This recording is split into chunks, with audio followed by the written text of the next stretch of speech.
Dhe pikërisht kur pas disa orësh turma e zvogluar ndjeshëm në bulevard nisi shpërndaj krejt paqësisht, tyta dhe pushve u ulën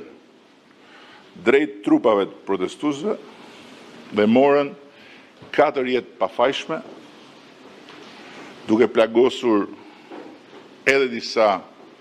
protestues të tjerë, pasojë fatale e mendjes kriminale, e cila me gjas nuk deshi ta humbte rastin pa ju treguar kundërshtarëve politik dhe krejt shqiptarëve se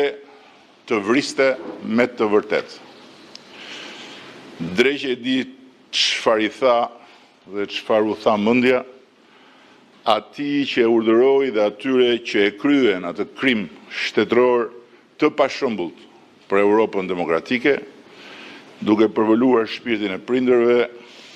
bashkëshorteve, fëmijëve, motrave e vëllezërve të 4 burrave të rinj që nuk u kthyen më në shtëpi.